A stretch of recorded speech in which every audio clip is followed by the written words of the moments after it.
Hello, എല്ലാവർക്കും കുക്കുത്രീനിയിലേക്ക് ഒരിക്കൽ കൂടി സ്വാഗതം.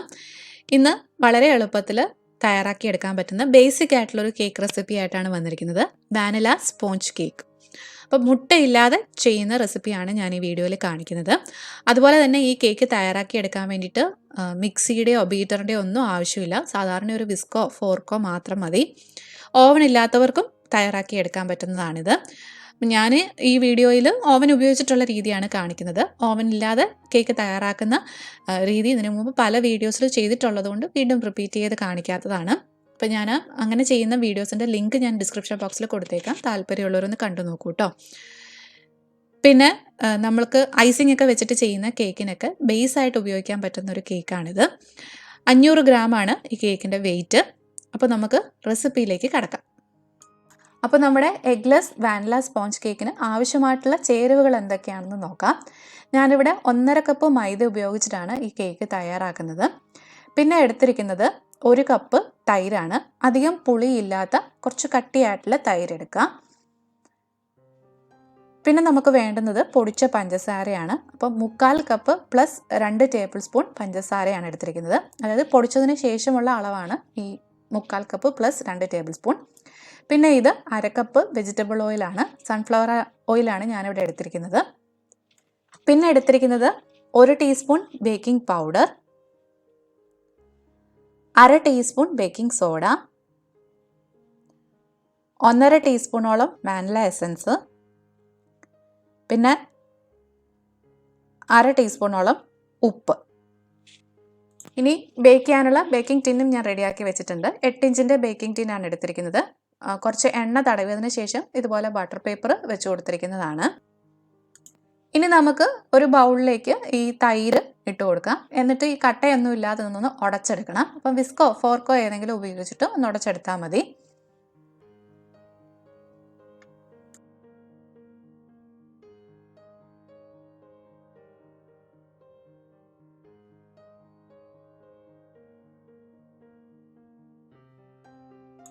ഇനി ഇതിലേക്ക് നമ്മൾ ആ പൊടിച്ചെടുത്ത് വെച്ചിരിക്കുന്ന പഞ്ചസാര ചേർത്ത് കൊടുക്കാം. എന്നിട്ട് നന്നായിട്ട് യോജിപ്പിച്ചെടുക്കണം.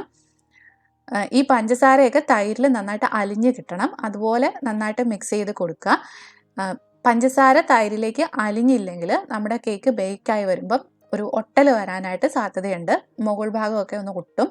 അപ്പോൾ പഞ്ചസാര നന്നായിട്ട് തൈരിൽ അലിഞ്ഞ് ചേർന്നൊന്ന് ഉറപ്പ് വരുത്തണം. ഇപ്പോൾ പഞ്ചസാരയൊക്കെ നന്നായിട്ട് ആ തൈരിലേക്ക് മിക്സ് ആയിട്ടുണ്ട്, നന്നായിട്ട് അലിഞ്ഞ് ചേർന്നിട്ടുണ്ട്.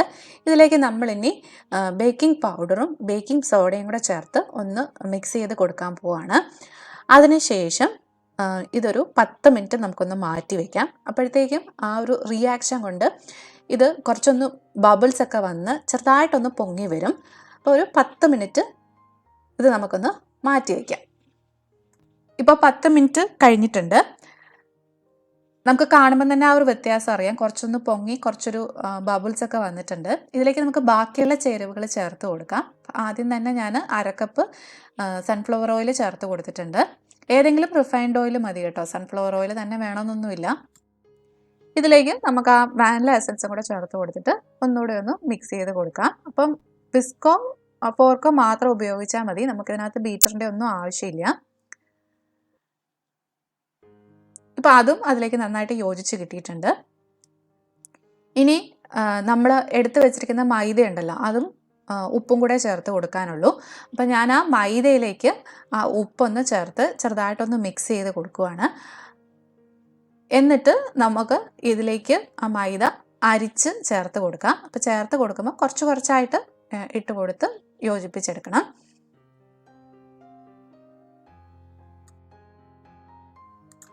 ഇപ്പം കുറച്ച് മൈദ ഞാനിതിലേക്ക് അരിച്ച് ചേർത്തിട്ടുണ്ട്.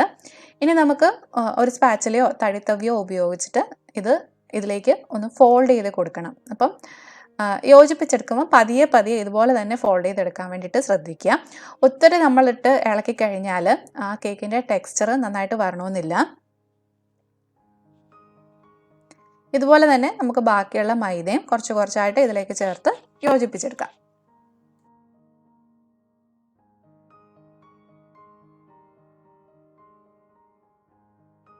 നമ്മുടെ ബാറ്റർ ഇവിടെ റെഡി ആയിട്ടുണ്ട്. ഇതാണ് നമ്മുടെ ബാറ്ററിൻ്റെ കൺസിസ്റ്റൻസി. ഒത്തിരി അങ്ങ് തിക്കും അല്ല, എന്നാൽ ഒരുപാട് ലൂസും അല്ല. ഒരു റിബൺ കൺസിസ്റ്റൻസി എന്നൊക്കെ പറയാം. ഇനി നമുക്ക് ഇത് നമ്മൾ നേരത്തെ റെഡിയാക്കി വെച്ചിട്ടുണ്ടല്ലോ ബേക്കിംഗ് ടിന്ന്, അതിലേക്ക് ഒഴിച്ചു കൊടുക്കാം.